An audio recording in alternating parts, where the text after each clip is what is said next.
नमस्कार प्यारे मित्रों, एक बार फिर से स्वागत है आपका अपने YouTube चैनल किशोर एजुकेशन पॉइंट पे। रीट में जो बुद्धि का जो टॉपिक लगता है उसके टॉप क्वेश्चन लेके आ चुकी है। तो चलिए शुरू कर लेते हैं। आपके इनमें से कितने क्वेश्चन सही हो पाएंगे।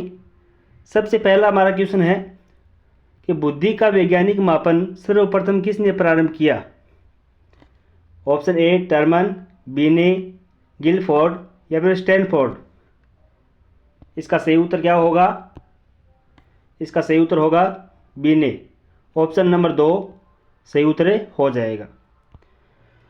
अगला जो क्वेश्चन है कि मानसिक आयु के संप्रत्यय को किस में महत्वहीन समझा गया है। आपके सामने ऑप्शन है बुद्धिलब्धि में, विचलन बुद्धि में, कुशलता सूचकांक में या मानव प्राप्तांक में। क्वेश्चन नंबर 2 का सही उत्तर हो जाएगा विचलन बुद्धि में। Option number 2। अगला जो क्वेश्चन है कि बुद्धि का द्विकारक सिद्धांत दिया था। जो बुद्धि का द्विकारक सिद्धांत है वो किसने दिया था? टर्मन ने, स्पीयरमैन ने, बिने ने या गिलफोर्ड ने। तो इसका जो राइट आंसर हो जाएगा ऑप्शन नंबर 2 स्पीयरमैन ने। बुद्धि का जो द्विकारक सिद्धांत है वो स्पीयरमैन ने दिया था। अगला जो क्वेश्चन है कि बुद्धि का स्रोत है आनुवांशिक, अधिगम का परिणाम, स्वयं तथा वातावरण की अंतःक्रिया या उपरोक्त सभी। तो इसका क्वेश्चन नंबर 4 का सही उत्तर हो जाएगा उपरोक्त सभी। यानी जितने भी ऑप्शन दिए हैं आनुवांशिकी, अधिगम का परिणाम और सब वातावरण की अंतःक्रिया, जितने भी क्वेश्चन है ऑप्शन है वो सही है। तो इसका सही उत्तर हो जाएगा उपयुक्त सभी। नेक्स्ट क्वेश्चन की तरफ चलते हैं कि थार्नडाइक ने बुद्धि का कौन सा सिद्धांत प्रतिपादित किया था। एक कारक सिद्धांत, द्विकारक सिद्धांत, बहुकारक सिद्धांत या त्रिआयामी सिद्धांत। क्वेश्चन नंबर 5 का सही उत्तर क्या होगा कमेंट बॉक्स में ज़रूर बताएं। तो इसका सही उत्तर हो जाएगा बहुकारक सिद्धांत। Option number 3। चलिए अगले जो क्वेश्चन की तरफ चलते हैं। बुद्धिलब्धि का शब्द का जनक कौन है। बुद्धिलब्धि शब्द का जनक कौन है? Terman, Binet, Guilford, William Stern. Question number 6 का सही उत्तर हो जाएगा विलियम स्टर्न। अगले क्वेश्चन की तरफ चलते हैं कि बुद्धिलब्धि शब्द जो सूत्र है पूर्ण रूप किसने दिया था। जो बुद्धिलब्धि का सूत्र है, आईक्यू का जो सूत्र है उसका पूर्ण रूप किसने दिया था? टर्मन, बिने, गिलफोर्ड या स्टैनफोर्ड। क्वेश्चन नंबर 7 का सही उत्तर हो जाएगा टर्मन। टर्मन ने बुद्धिलब्धि का जो सूत्र दिया था। अगला क्वेश्चन की तरफ चलते हैं। गिलफोर्ड ने बुद्धि का कौन सा आयाम नहीं बताया। संक्रिया, मूल्यांकन, विषय वस्तु या उत्पाद। क्वेश्चन नंबर 8 का सही उत्तर क्या होगा? मूल्यांकन। यानी गिलफोर्ड ने बुद्धि का मूल्यांकन जो आयाम है वो नहीं बताया है।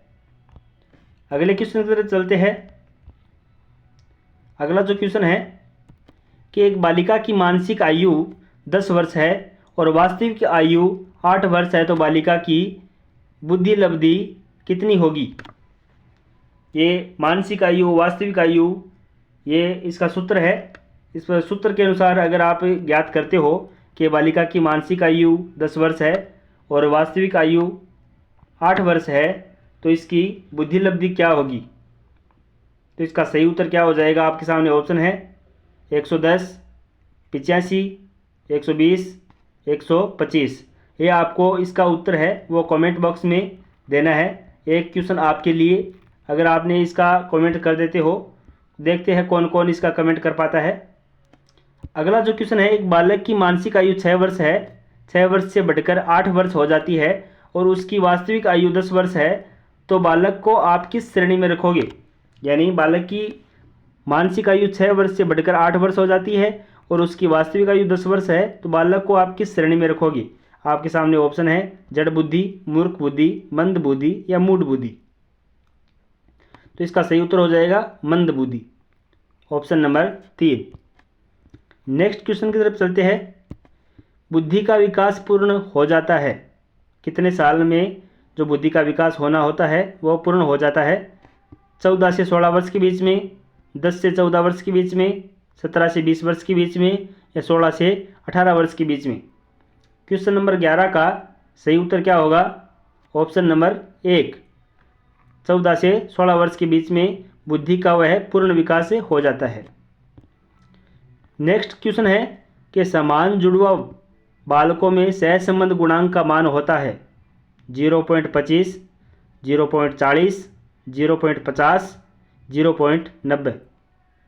12 नंबर क्वेश्चन का सही उत्तर क्या हो जाएगा कि समान जुड़ों वाले बालकों में सहसंबंध का गुणांक है वो 0.90 होता है। अगला जो क्वेश्चन है कि बुद्धि परीक्षण की आवश्यकता है विषय के चयन में, कक्षाओं के निर्माण की दृष्टि से, पाठ्यक्रम के चयन की दृष्टि में दृष्टि से, या सभी दृष्टि से? क्वेश्चन नंबर 13 का जो सही उत्तर क्या होगा कि विषय के चयन में होता है, कक्षाओं के निर्माण में भी होता है, पाठ्यक्रम के चयन में भी होता है, और सभी दृष्टि से होता है। इसका सही उत्तर हो जाएगा ऑप्शन नंबर 4। क्वेश्चन नंबर 14 की तरफ चलते हैं कि अशाब्दिक सामूहिक परीक्षण है आर्मी अल्फा परीक्षण, आर्मी बीटा परीक्षण, सैन्य सामान्य वर्गीकरण, टर्मन परीक्षण। क्वेश्चन नंबर 14 का जो सही उत्तर क्या होगा कि अशाब्दिक सामूहिक परीक्षण क्या है? तो वो है आर्मी बीटा परीक्षण, ऑप्शन नंबर 2। चलिए नेक्स्ट क्वेश्चन की तरफ चलते हैं कि जलोटा ने परीक्षण दिया है, जो जलोटा है उसने कौन सा परीक्षण दिया है? इसका सही उत्तर क्या हो जा? रुचि परीक्षण, सामूहिक बुद्धि परीक्षण, व्यक्तित्व परीक्षण, या फिर योग्यता परीक्षण? क्वेश्चन नंबर 15 का सही उत्तर होगा सामूहिक बुद्धि परीक्षण। इस प्रकार से हमने बुद्धि से संबंधित है वो 15 क्वेश्चन किए हैं। आपके इनमें से कितने क्वेश्चन सही हुए कमेंट बॉक्स में ज़रूर बताइए, और लगातार इस वीडियो को शेयर कर दीजिए। एक बार वीडियो को लाइक और चैनल को सब्सक्राइब कर लीजिए। साइकोलॉजी और शिक्षण विधियों से संबंधित जितने भी क्वेश्चन बन रहे हैं, मॉडल पेपर वगैरह, उनको सभी को हमने करा रखी है। एक बार वीडियो पर चैनल पर जाकर ज़रूर देखिए कि साइकोलॉजी और शिक्षण विधियों के जितने भी मॉडल पेपर बन रहे हैं उन सभी को लगातार करा रहे हैं। बहुत बहुत धन्यवाद वीडियो को पूरा देखने के लिए, शुक्रिया।